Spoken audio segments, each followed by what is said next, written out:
Hello दोस्तों, तो कैसे हैं आप सभी? मैं आपका हेल्थ पार्टनर सुमित तिवारी और आज हम बात करेंगे कि अगर कोई भी आपके घर में बीमार हो जाता है या कोई बच्चा बीमार हो जाता है, तो उसको पहले टैबलेट दें, सिरप दें या सीधा उसको इंजेक्शन से ठीक कर लें। आजकल ज़्यादातर हम देख रहे हैं कि जब भी हम किसी डॉक्टर के पास जाते हैं या किसी भी प्रैक्टिशनर के पास जाते हैं या आपके लोकल में जितने भी आप जिन्हें झोला छाप कहते हैं, उनके पास हम जाते हैं और कहते हैं कि डॉक्टर साहब मेरे बच्चे को कल से बुखार था और उसको ऐसा दवा दे दीजिए कि वो तुरंत आराम हो जाए। वो सामने वाला डॉक्टर कहता है क्या है या कोई प्रैक्टिशनर वो कहता है कि आपसे कि ऐसा करिए आप इंजेक्शन लगवा लीजिए और आपका बच्चा तत्काल रूप में सही हो जाएगा। आपका बच्चा तत्काल रूप में सही तो हो जाता है, लेकिन उसकी बॉडी के अंदर एक रेजिस्टेंस पैदा हो जाता है उस ड्रग को लेके, जिसके बाद अगर इन फ्यूचर अगर आपका बच्चा फिर बीमार पड़ता है और अगर आप टैबलेट देते हैं, सिरप देते हैं, तो उससे वो आराम नहीं होगा।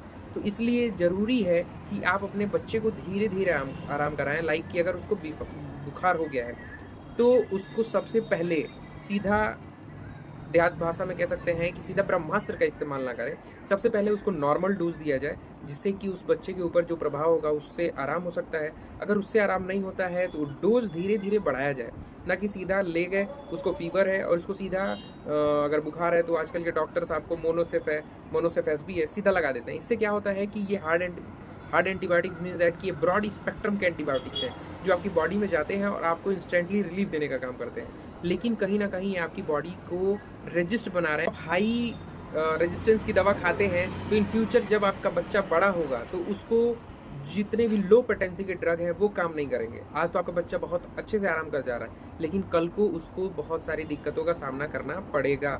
इसलिए जब भी आप किसी डॉक्टर के पास जाएँ या प्रैक्टिशनर के पास जाएँ, तो सबसे पहले बोलें कि आप एक नॉर्मल मेडिसिन दीजिए, जिससे कि उसको आराम मिले।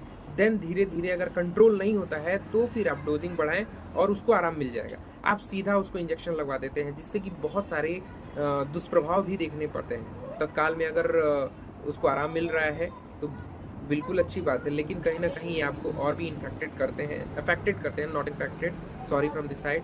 तो आप इसका बिल्कुल ध्यान रखें और अपने डॉक्टर से बोलें कि वो आपके डोज़ को धीरे-धीरे करके बढ़ाए, ना कि एक ही बार वो हाई डोज़ आपके बच्चे को दे या आपको दे।